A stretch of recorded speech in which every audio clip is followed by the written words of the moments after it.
You wake up at 2:47 a.m. The room is quiet, too quiet. Your phone is face down on the table, the hallway outside your door is black, and the pile of clothes on the chair has somehow become a person. Not officially, not scientifically, but your brain has filed a complaint, and the complaint is extremely specific. Something is standing there. So you stare. Nothing moves. Nothing breathes. Nothing happens. And somehow, that makes it worse. Because the strange thing about darkness is not just that you cannot see what is there. It is that you cannot prove what is not there. Your bedroom might be completely safe. Your door might be locked. You might live on the 6th floor of an apartment building with cameras, neighbors, Wi-Fi, and a refrigerator making that deeply suspicious humming sound in the corner. But your body does not care. Your heart still speeds up. Your ears start working overtime. Every tiny sound becomes evidence. The floor creaks. The pipes click. Something taps the window, probably a branch, possibly a murderer, spiritually unclear. And suddenly, you are not a modern person lying under a blanket. You are a nervous animal in the dark, trying to decide whether the shadow near the doorway is furniture or teeth.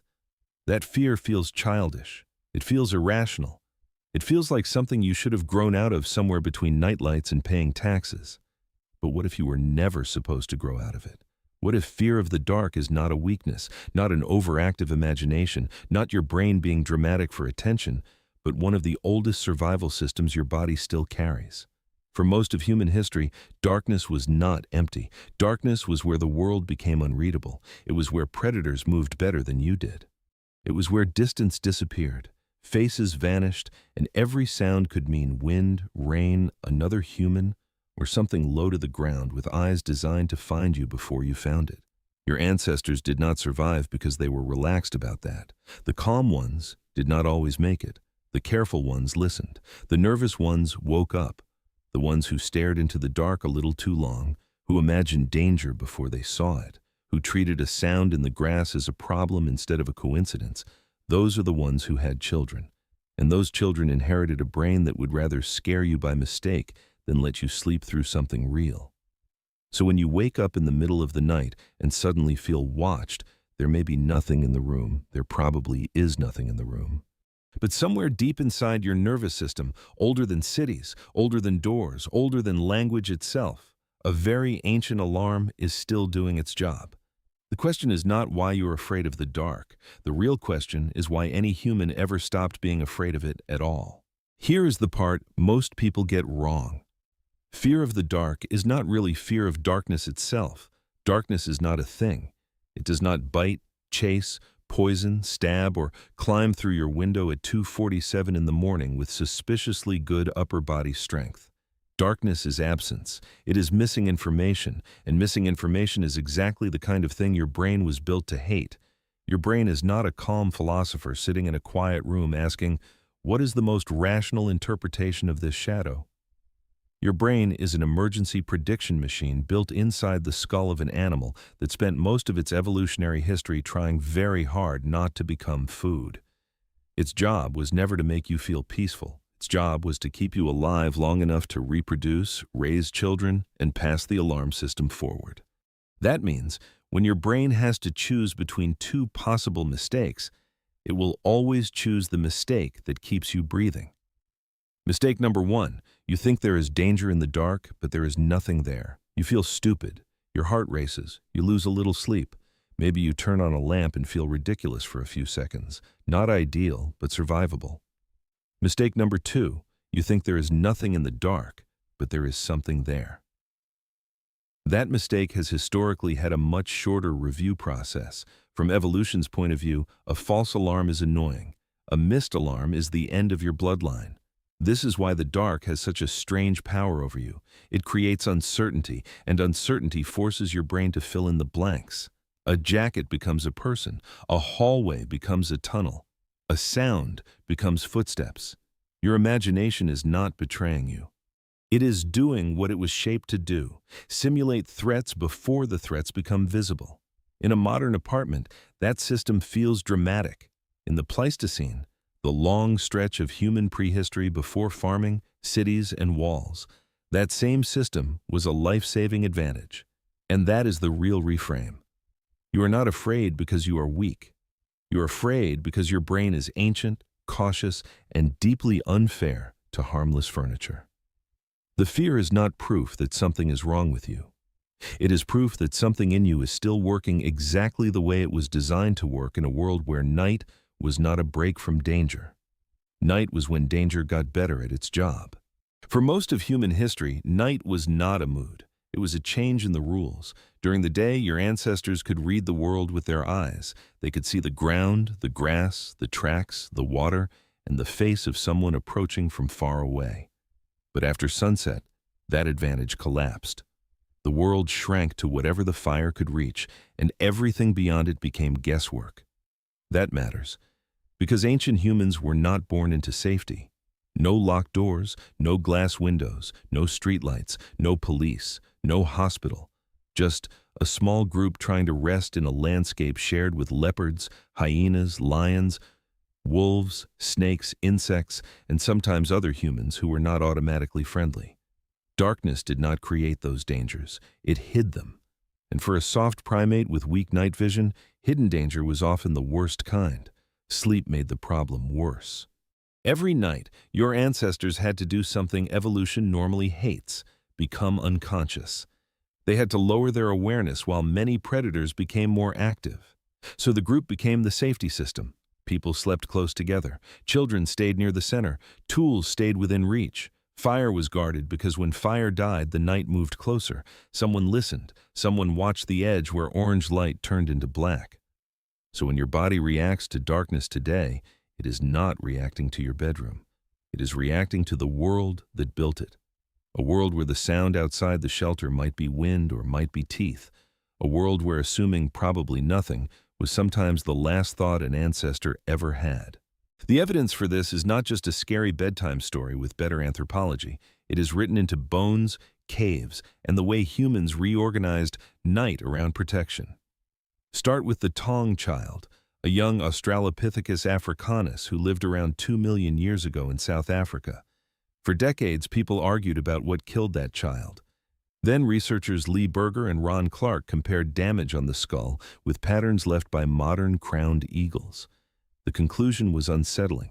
One of your ancient relatives may have been taken by a bird of prey. Not a lion, not a monster, a bird. Then there is Swartkrans, another South African cave site where paleoanthropologist C.K. Brain studied broken bones, tooth marks, and early hominin remains found alongside carnivores. His work helped overturn the old fantasy that early humans were always mighty hunters. In many cases, they were also hunted. Leopards dragged bodies, hyenas crushed bones. Caves were not cozy prehistoric apartments. They were contested spaces shared with animals that had been using them long before humans walked in. And then comes fire. At Wonderwork Cave in South Africa, archaeologists found evidence of controlled fire deep inside the cave, with burned plant ash and charred bone dating back roughly 1 million years. That matters because fire changed what darkness meant. It created light, heat, smoke, and a boundary. It did not make humans invincible, but it made the night negotiable.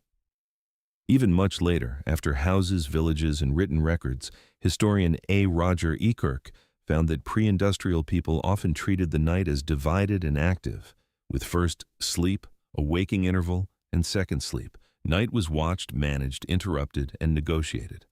Put those clues together, and the pattern becomes hard to miss. Humans did not fear the dark because they were simply superstitious. They built survival around that fear because, for a very long time, the dark had earned its reputation. The mechanism is brutally simple. Your brain is a prediction machine, and darkness gives it bad data. In daylight, your visual system can test a guess quickly. That shape is a chair. That movement is a branch. That sound came from the kitchen. But in darkness, the test takes longer, and missing information gets filled in by imagination, memory, and fear. Your brain does not wait for certainty. Certainty is slow. Survival rewards speed. A small structure deep in the brain called the amygdala helps scan for threat. In plain English, it is part of the alarm system. It pays attention to sounds, sudden movement, strange shapes, and anything that might mean danger. The room is dark and your senses cannot explain something clearly. That alarm system gets louder. Your body prepares before your mind has finished the paperwork. Heart rate rises, muscles tense, breathing changes, your ears sharpen. You become ready to move. This is why darkness makes ordinary objects look alive. The brain is excellent at pattern detection, especially when the pattern might be a person, animal, or predator. Seeing a threat that is not there costs almost nothing. Failing to see one that is there can cost everything, so the ancient system leans toward overreaction. It would rather turn a coat into a stranger, a shadow into a crouching body, and a floor creak into footsteps than let one real danger pass unmarked. That is the mechanism. Not madness, not weakness, a survival alarm built for a darker world, still running inside a brighter one. So picture this. You are not in a bedroom now. You are lying on the ground near a fire that is burned low, somewhere on the edge of open grassland. The air is cold enough to make your skin tighten. Smoke hangs close to the earth. Around you, other bodies are sleeping in a loose circle, children pressed between adults, tools placed where hands can find them without thinking. The firelight reaches a few steps in every direction, then stops. Beyond that, the world is black. You hear something in the grass, not loud, not dramatic, just a soft shift, then nothing. Everyone else stays asleep, but your eyes open. Your body knows the rule before your mind does. Do not ignore the first sound. You lift your head. The dark gives you nothing. No shape, no proof, just the feeling that the space beyond the fire has changed. Maybe it is a small animal. Maybe it is wind. Maybe it is a leopard moving low enough that only the grass knows it is there. So you wait. You listen harder. Your hand moves toward a stone. Another person wakes because you woke, and that is how fear becomes useful. Not panic, not screaming. A quiet chain reaction. One nervous body becomes two, two become three. Someone feeds the fire. Sparks rise. The darkness pulls back a little. Whatever was there now has to decide if this group is worth the trouble. That is the ancient scene inside your modern fear. The shadow in your room is not a leopard. The pile of clothes is not hunting you. But the system that wakes you up, sharpens your hearing, and makes you stare too long into the dark was built for nights exactly like that. Here is the twist. Fear of the dark did not make humans weaker. It may be one of the reasons humans became so hard to kill. The same nervous system that made your ancestors imagine danger in the grass also made them organize the night. They built fires, they slept in groups, they chose shelters with fewer blind spots. They told children not to wander beyond the light. They turned fear into rules, and rules into culture. Humans do something strange with fear. Most animals react to danger and move on. Humans remember it, name it, teach it, and build stories around it. A sound in the dark becomes a warning. A warning becomes a rule. A rule becomes a myth about what lives beyond the fire. This is probably one reason cultures filled the night with spirits, monsters, ghosts, demons, and watching eyes. The stories were not just entertainment, they were emotional technology. They taught people, especially children, that the dark deserved respect. So the fear you feel today is not only biological, it is cultural too. Every ghost story, every monster under the bed, every horror movie hallway with one flickering light is pressing on a button evolution installed long before cinema existed. Modern culture did not invent fear of the dark. It learned how to play it like an instrument, and that is why the dark is still powerful. It is not just a lack of light. It is the oldest stage humans ever knew, the place where danger, imagination, memory, and story all met at the edge of the fire. So the next time you wake up in the dark and feel that old pressure in your chest, try to notice what is actually happening. Your room is not a savanna. Your hallway is not a tree line. The thing on the chair is probably laundry, not a patient predator with excellent posture.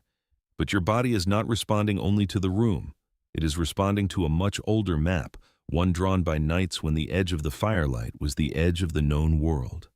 This does not mean you should trust every fear. Most of the time, the dark is empty. Most shadows are harmless. Most sounds have boring explanations, which is rude, honestly, considering how much drama your nervous system brings to the situation. But it does mean the feeling itself is not stupid. It is ancient caution wearing modern pajamas. It is a survival reflex waking up in a world where most of the original threats have been removed, but the alarm was never fully uninstalled. And maybe that is why darkness still changes a room so quickly. Turn off the light, and your brain stops seeing furniture and starts seeing possibility. The modern world tells you that safety is normal. Your ancient brain quietly disagrees. It remembers that safety was something humans made together, with fire, with groups, with listening, with stories, with someone staying awake just a little longer than everyone else. So when the room goes black tonight and the pile of clothes becomes suspicious again, remember this. You are not broken. You are not childish. You are carrying an alarm system older than civilization, older than bedrooms, older than the word fear itself. The dark is probably empty. But your body was built by ancestors who could not afford to assume that.